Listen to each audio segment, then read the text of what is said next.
La patrie ou la mort. La patrie ou la mort.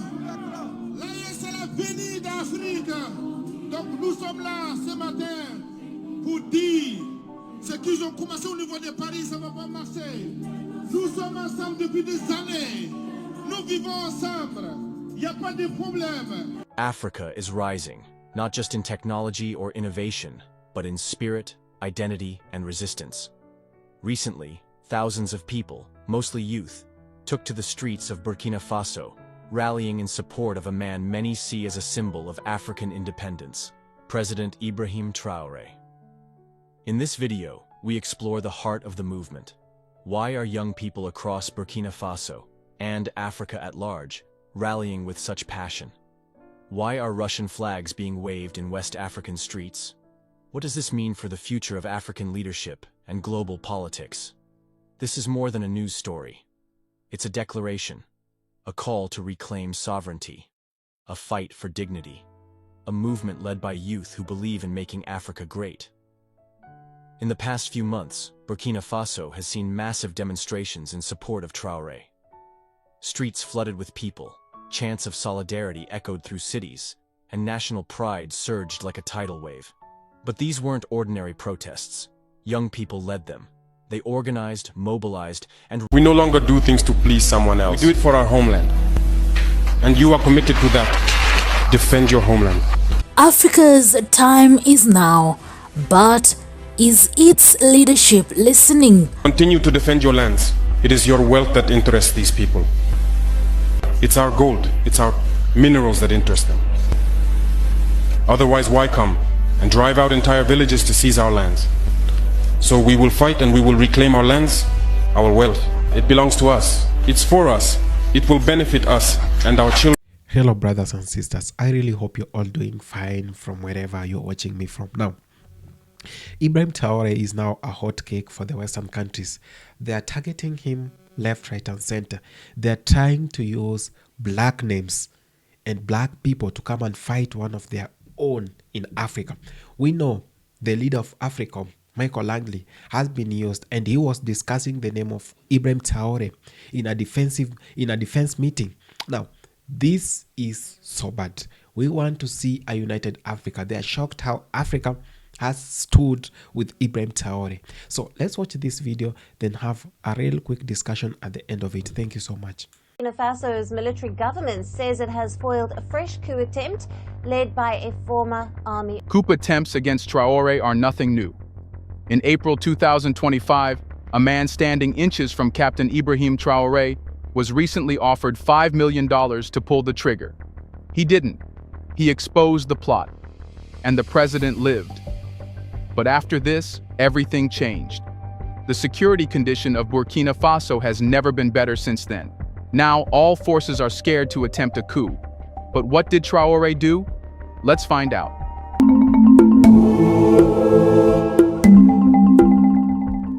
When the president of a country learns that one of his bodyguards was approached with a bribe worth millions to end his life, he doesn't just sleep with one eye open. He rebuilds the fortress around him brick by brick, and this time with flamethrowers on every wall. That's exactly what Captain Ibrahim Traore did. Following the exposure of the $5 million assassination attempt, Traore's response wasn't emotional. It was strategic, cold, and immediate. He didn't call for a speech. He activated what some insiders now refer to as the lockdown doctrine, a quiet but sweeping overhaul of everything that surrounded him: people, processes, and priorities. At the heart of this transformation was a new security doctrine, one that placed loyalty above rank and surveillance above ceremony. His first move? Reconfiguring the presidential guard. the very unit that had been infiltrated with whispers of treason. Entire teams were reshuffled, new operatives were recruited from obscure branches, and a new tier of background screening was introduced. Some say even personal histories were dug into, tracing back to school records, tribal affiliations, and overseas contacts. But physical proximity wasn't the only concern. Traore understood something deeper. You don't need a gun to kill a revolution, just a leak, a signal, or an open back door. So he turned inward. Communication systems were encrypted. Phone access in sensitive areas was restricted. Foreign consultants, especially those linked to international NGOs or embassies, were quietly removed from proximity to decision-making zones. More notably, the Office of Internal Counterintelligence, a relatively dormant bureau under previous administrations, was revived with an expanded mandate. Its mission was no longer just about spying on external threats. It was now tasked with mapping the political allegiances of officers, cabinet members, provincial commanders, and even local police chiefs. Anyone who couldn't be accounted for ideologically was either sidelined or assigned harmless roles far from power corridors. And then there was the weapon Traore had been refining since his earliest days in power, the VDP Volontaires pour la Défense de la Patrie. While officially framed as civilian defense groups trained to fight insurgents in remote areas, the VDP had quietly evolved into a second layer of protection for the regime itself. Unlike the traditional army, which had deep-rooted loyalties to older elites or French-trained commanders, the VDP were young, rural, underprivileged, and fiercely loyal to Traore, the man who gave them uniforms, stipends, and purpose. After the plot, the VDP was mobilized in new ways. Some units were pulled back from border zones and stationed strategically near major administrative centers. Others were embedded into military bases, acting as silent watchdogs. What Traore was building wasn't just a counterinsurgency force. He created an internal immune system against betrayal. To support this, Burkina Faso's Interior Ministry quietly rolled out new biometric tracking programs under the guise of national registration efforts. But reports suggest these systems are being leveraged to monitor movements of specific individuals flagged by the intelligence community. Surveillance now includes digital footprints, not just physical ones. But if this all sounds like a dictator tightening his grip, it's worth remembering. Burkina Faso isn't Denmark. This is a country under siege, from within and from without. Every week, armed factions loyal to no-flag-burned villages. Foreign powers whisper through NGOs. French influence still lingers in the shadows, and the regional military order is cracking at its foundation. In this context, Traore's moves weren't just a response to a personal threat. They were a declaration of total war against the invisible enemy. Publicly, very little was said. Traore did not hold grand press conferences to announce his new guard or parade arrests through the streets. The silence was intentional, a tactic to starve the conspirators of information while feeding their fear. What they now knew was this: someone talked, someone flipped. And the man they tried to kill had not only survived, he was more protected, more paranoid, and more prepared than ever. And it worked. In the weeks following the foiled plot, rumors of secondary conspiracies began to evaporate. Officers who once walked with swagger began asking to be reassigned to quieter posts. Key ministries started operating under tighter protocols. Even international observers, many of whom had criticized Traore for his populist tactics, admitted that the speed and efficiency of the security overhaul were unlike anything seen in the Sahel in decades. But here's the thing about fortresses. No matter how high the walls, it only takes one open gate to let the enemy in. And the walls Traore just built may be high, but the battlefield is vast. So the question now isn't just how he protected himself, it's why he had to. Here's a reminder to please like and share the video and subscribe to our channel to watch more videos on Black culture, history, civilization, and identity. Let's continue now. Before anyone can judge Traore's iron grip, they need to understand the battlefield he inherited. Not the ideological one, not the rhetorical one, but the real one. A battlefield where presidents don't just lose elections, they disappear. A place where power doesn't slip. It's snatched in the middle of the night, sometimes with tanks, sometimes with whispers, always with blood. Burkina Faso, for the last 5 years, hasn't been governed. It's been fought over. When Traore seized power in September 2022, He didn't walk into a palace. He stepped into a trap. The previous junta leader, Paul-Henri Sandaogo Damiba, had promised to restore order after overthrowing President Kabore. But instead, he became the very symbol of inertia and foreign dependence, particularly on France. The country kept bleeding. Militants torched villages. The military cracked from within. And the people. They watched as another uniformed man failed to protect them. That's when Traore struck. At just 34 years old, he overthrew Damiba in a bold, near-bloodless coup, a rare moment of national applause. Many saw him as the Thomas Sankara of the new generation, young, defiant, Pan-African. But that moment didn't last. On April 14, 2025, the United States issued a travel advisory banning its citizens from entering Burkina Faso. The reason? Security concerns. But those on the ground tell a different story. There is no sudden rise in violence, no massive threat to Americans. So what changed? A time when the world is shifting, and old powers are grasping to maintain control, Africa finds itself once again at the center of a global storm. A storm driven by wealth, control, and silence. This is not just about Burkina Faso. This is about Africa's right to its destiny, and who truly holds the keys to its future. In today's video, we uncover the unfolding events in Burkina Faso, the U.S. travel ban, accusations against President Captain Ibrahim Traore, and the unspoken war for gold. We draw the lines between what's happening now and what happened to Libya, and we ask a question many are afraid to. Is Africa under siege again? And more importantly, will Africa rise together this time? Just days earlier, a top U.S. military official made public allegations that President Captain Ibrahim Traore was mismanaging funds earned from gold exports. The implication was loud and clear: the West doesn't trust him. But to many in Africa, the message was even clearer. Traore is no longer cooperating with Western interests. Travel bans like this one often precede deeper geopolitical moves. We've seen it before.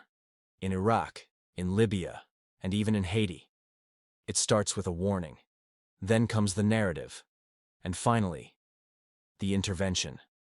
Captain Ibrahim Traore rose to power not through smooth politics, but through a wave of popular support fueled by dissatisfaction with foreign dependence and internal corruption. To many in Burkina Faso, he represents a new era of Pan-African resilience and anti-imperial strength. Traore, young and military-trained, doesn't fit the mold of a Western-backed puppet leader. He's publicly demanded sovereignty over Burkina Faso's resources, most notably gold, which accounts for 80% of the country's export revenue. And that makes him dangerous. Not to his people, but to a global system that thrives on African submission. The attacks on his character in international media aren't about accountability. They're warnings that those who stray from the status quo may be isolated, or worse. Burkina Faso holds immense reserves of gold. And for years, multinational corporations, mostly Western, have extracted it with little reinvestment in local development. Billions of dollars leave the country every year. President Traore has called for a renegotiation of mining contracts, demanding higher national stakes and full transparency. This move, though celebrated by the people, has shaken the foreign powers who have long profited from lax oversight and loopholes. It's not about misusing funds. It's about refusing to hand them over. The West doesn't fear corruption. It fears independence. Who owns the gold of Burkina Faso? Technically, the state. But in reality, that answer is being rewritten before our eyes. In 2011, the world watched as Libyan leader Muammar Gaddafi was overthrown. The justification was humanitarian. But behind the headlines were oil fields, gold reserves, and plans for an African currency backed by gold. Gaddafi's push for economic independence posed a direct threat to Western financial dominance. And when he refused to play along, the media machine turned him into a villain. The rest is tragic history. What's happening in Burkina Faso feels familiar. The demonization of Traore, the sudden media interest, the concern over governance. It's a script we've seen before. This time, will Africa allow the same play to unfold? Western media outlets paint Traore as unstable, corrupt, or radical. But few platforms ask, Who benefits from this story? And who's silenced? Meanwhile, African voices, scholars, journalists, activists, are raising red flags. They see the narrative forming and know what often follows: sanctions, isolation, then boots on the ground. Controlling perception is the first step in controlling people. It's time Africans start telling their own stories. Because if we don't, someone else will, and they won't tell it right. Across the continent, leaders and citizens are speaking up. Mali, Guinea, Niger, all part of a growing bloc pushing back against foreign dominance. For the first time in decades, there's a movement toward real Pan-Africanism, politically, economically, and culturally. Captain Traore is not alone, and that may be his greatest strength. The question now is, can this unity hold? Or will internal divisions be exploited once again? This is a defining moment, not just for Burkina Faso, but for all of Africa. What if the real reason for foreign pressure isn't gold at all, but fear of an empowered Africa? What if Burkina Faso is a symbol of something greater, an Africa unafraid to stand tall? In school, we're rarely taught how much Africa has given the world, not just in resources, but in ideas, leadership, and humanity. A self-aware Africa, rich in unity and purpose, is the one thing colonialism never planned for. And yet, here we are. This is a moment of decision. Will we allow another Libya, another stolen future?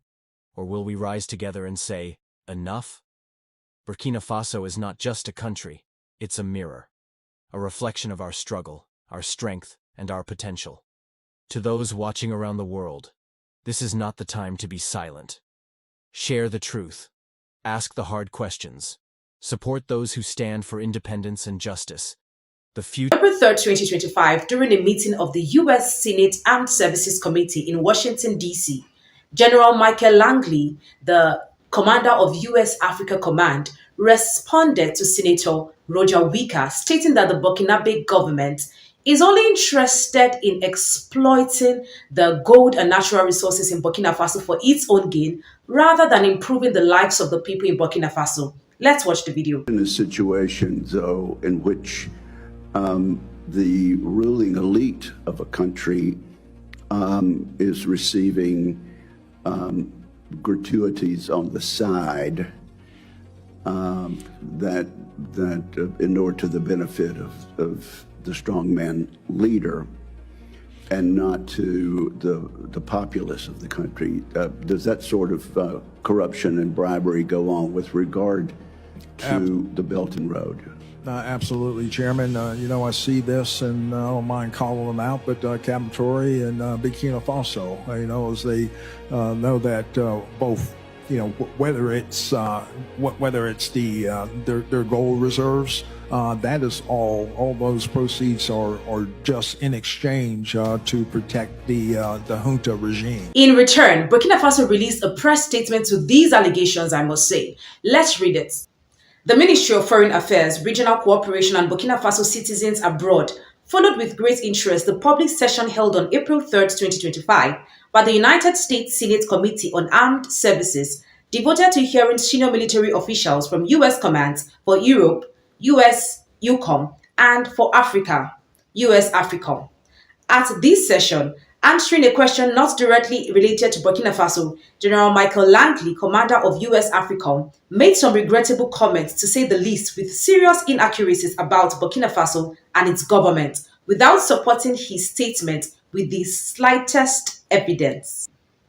By claiming that Burkina Faso's mineral resources as well as certain revenues from cooperation with the People's Republic of China might not be beneficial to the population and might rather serve to protect the regime in power, General Langley is taking a stand, deliberately ignoring this new sovereignty momentum of Burkina Faso. Such unsubstantial, unfounded, and eminently political comments are all the more worrying because they were made within a parliamentary body as prestigious as the U.S. Senate by a senior military official. The ministry hereby protests strongly against this wrong statement with no aim rather than harming the image of the government of Burkina Faso, especially for efforts made in the fight against corruption and in defending the interests of the Burkina Faso people.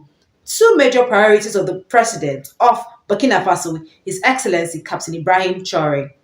The ministry formally denies such allegations. Concrete actions conducted on the ground show the sincere commitment of the Burkina Faso authorities to fostering inclusive and sustainable development. Far-reaching reforms have been undertaken in the areas of agriculture, water, infrastructure, education, and health to improve the distribution of resources that will benefit populations. Since he took office, His Excellency Captain Ibrahim Traore worked resolutely to improve public governance. All revenues from mining are now returned to the state coffers and are being rigorously and transparently managed under the national budgets. General Langley should have rather focused on his area of expertise by providing the members of the Senate Committee with a more balanced analysis of the causes that led to Burkina Faso to review some military cooperation agreements in respect of its sovereignty.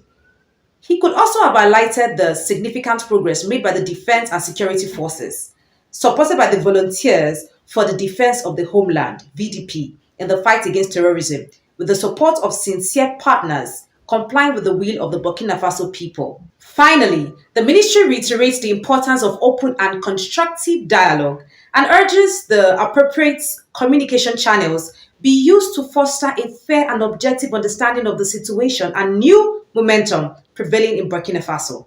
Well, that was a long read, but it was worth it. What concerns the US government with what is going on in Burkina Faso? And the thing is, this comes shortly after it was reported that Captain Ibrahim Traore demanded France to return all the gold that belongs to Burkina Faso back to Burkina Faso. And now we see this. They did not even talk about the fact that France have some of Burkina Faso's gold, yet they talked about the gold that are in Burkina Faso that are being used by those in power, which absolutely is not true. We've seen the reforms and the innovative things that are going on in Burkina Faso. Do you want to talk about education, the infrastructure? Is it health? Is it the agricultural sector? There are numerous things we could name and count that we see that Captain Ibrahim Traore is doing. How then do these guys not see these things that he is doing and claim that he is siphoning the resources gotten from all this? I don't understand. What they're in? Are they saints now? Now, are they free of corruption and loopholes here and there? That they are looking to find a fault or find faults in Captain Ibrahim Traore's government? And so what's their aim exactly? Find fault in the government of Burkina Faso in order to find a way to infiltrate? We are grateful that Captain Ibrahim Traore is dogged and he will not allow external influence. Because tell me why. All of a sudden, when he stood up to France to bring back the gold, we are hearing that they said they are not using the gold properly. But they, the US, cannot talk about the fact that France also has some of Burkina Faso's gold. Now, that's not balanced enough. That's not fair. And we know where this is driving at. But thankfully, they will not prevail in any scheme, any of that scheme or any of that plot. I mean, this man is doing well. We've seen the various things he has done. Now, even if the government of the day is embezzling funds or siphoning funds, if you feel the government of Burkina Faso is siphoning funds, so long this young man is doing right by his people. I mean, the infrastructures is something we can see, something the citizens can attest to. Now, if this young man was not doing well, trust me, they would have succeeded in their coup and plot against him, their assassination plans and whatsoever against him. You won't tell me a young man is standing, the whole Burkinabe soldiers are standing by him, solidly behind him, just because he's siphoning and embezzling funds. No! If he wasn't doing well, someone would have snitched this young man. Yes, someone would have sold Burkina Faso. But guess what? They cannot find their way into Burkina Faso because he is doing well. Should we talk about Nigeria? If Nigeria government was actually embezzling funds, we know they're embezzling funds, right? And they're also doing well for the people. I'm telling you, Nigerians wouldn't complain. If life was easy for the people and the government of the day is still embezzling funds, the people wouldn't complain. But here you are embezzling funds, and you're not even making life easy for the people, and you want us to back you up as Nigerian government. No, but this young man is doing well. So how dare the US make such allegations? Telling the world that they do not care about what the West or anyone thinks, or what other persons in France protesting against Captain Ibrahim Traore think. They are making a bold statement that they are with Captain Ibrahim Traore come what may. They flooded the streets in their numbers, protesting and standing by Captain Ibrahim Traore. Let's watch the video. Famille, très très urgent. Coup d'État échoué hier nuit au Burkina Faso. Oui, tu as bien entendu. Coup d'État échoué hier nuit au Burkina Faso. Sortez massivement. Nous allons remercier ce monsieur qu'on appelle le président de la Commission nationale de sécurité d'État, que vous connaissez au nom du commandant Oumarou Yabré.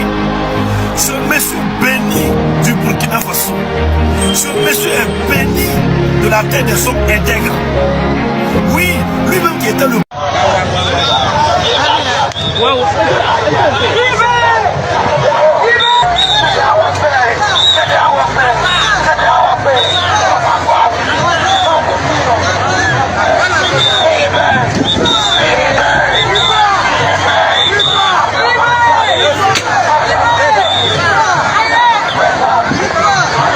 It is reported that the Burkinabe citizens came out to protest in favor of Captain Ibrahim Traore after there was a failed coup attempt against his life. So these guys came out to assure Captain Ibrahim Traore of the fact that they are standing with him come what may, regardless of any circumstance, regardless of anything anyone might be plotting. Now, this is the Burkina Faso citizen we are talking about. We do not know about those in France protesting against Captain Ibrahim Traore who actually do not stay in Burkina Faso to know what is happening in Burkina Faso. We don't care about them. But we stand with the Burkinabe citizens who have pledged their loyalty to Captain Ibrahim Traore. And that is why he will succeed, because he has a whole army. Hello, brothers and sisters. I really hope you're all doing fine from wherever you're watching me from. Now, welcome to another episode of Early from Africa. And I'm trying to bring you this topic. Now, it is a trending topic in the world. And so many people have been talking about this. It is the issue of Ibrahim Traore and how the Western media and the Western powers are after his life.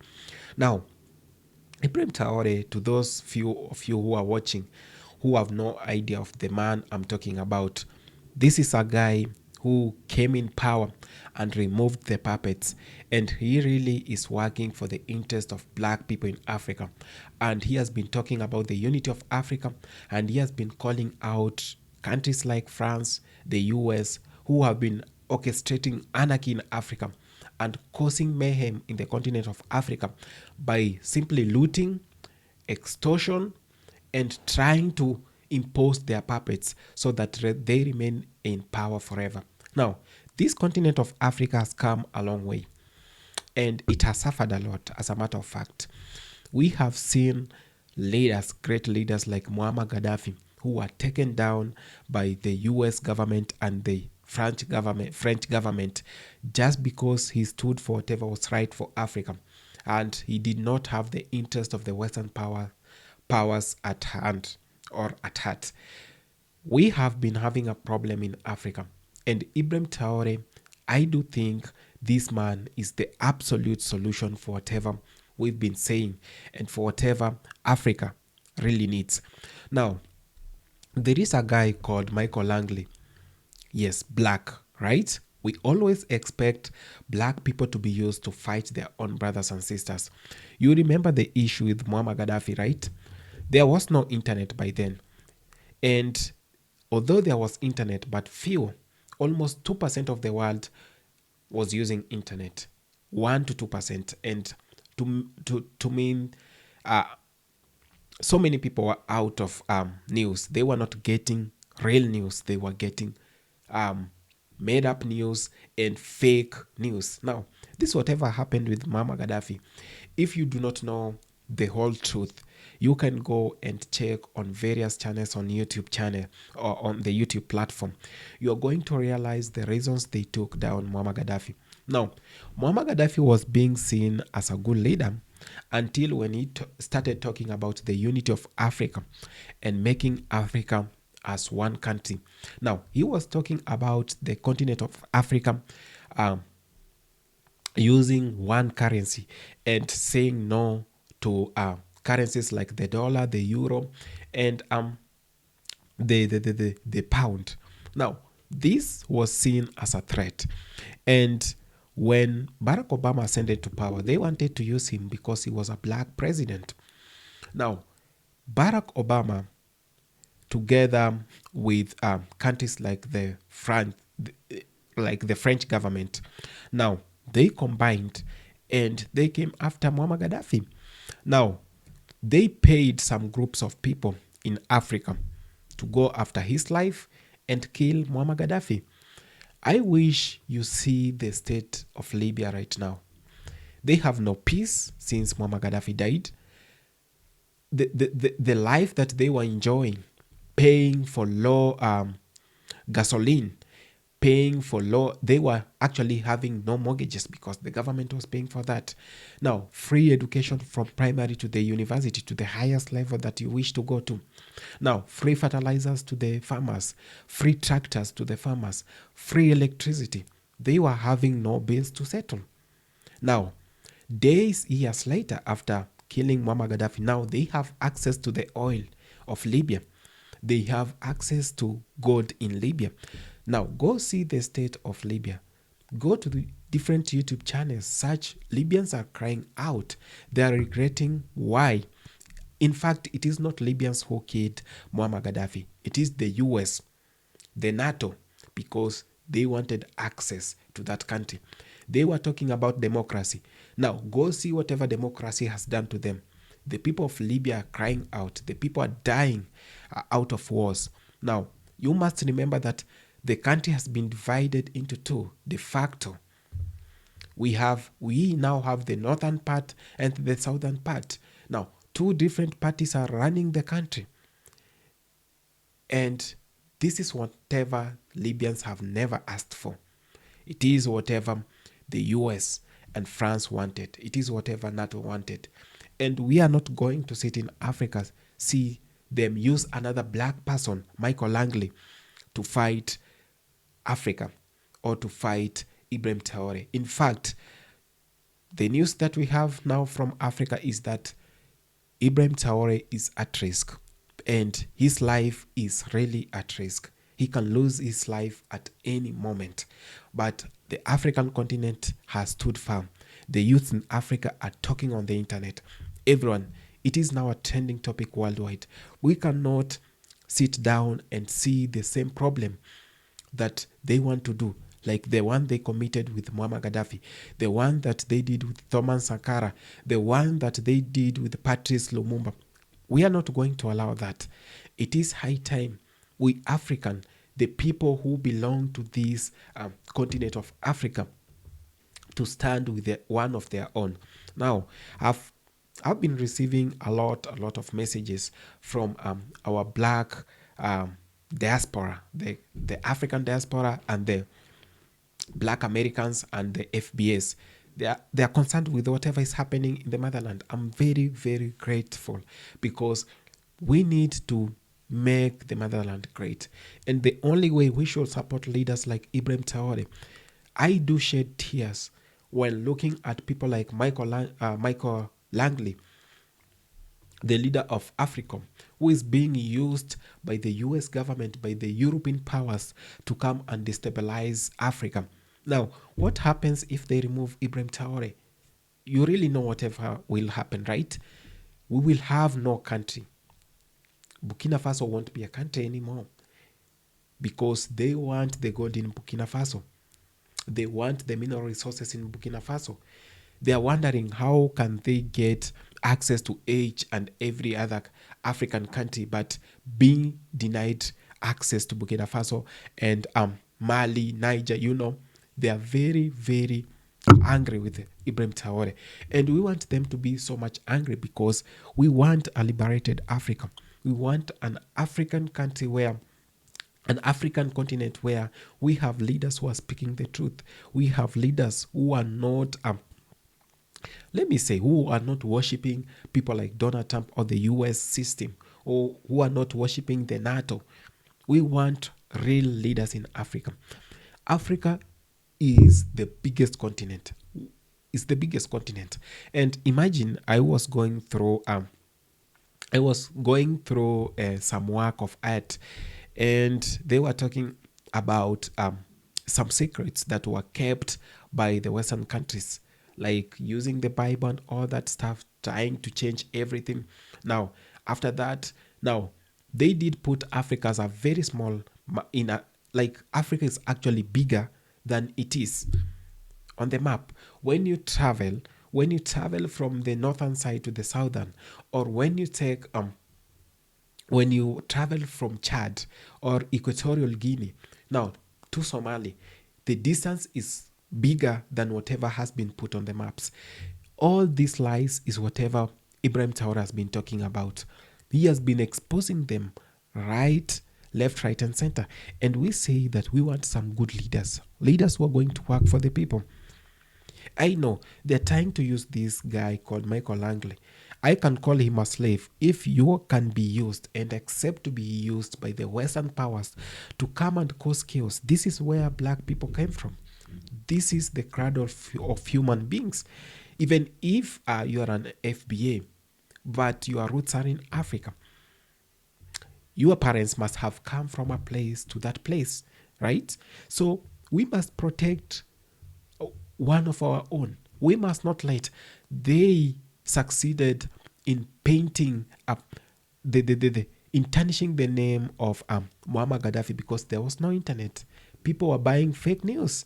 People were reading all these other things on newspaper, on magazines, and journals. Now, we really have news that spread so fast, and they can't beat, they can't come with the negative news while we know the positive news. We know whatever this man is doing for Burkina. We know whatever this man has done for Africa and whatever visions he has for this continent.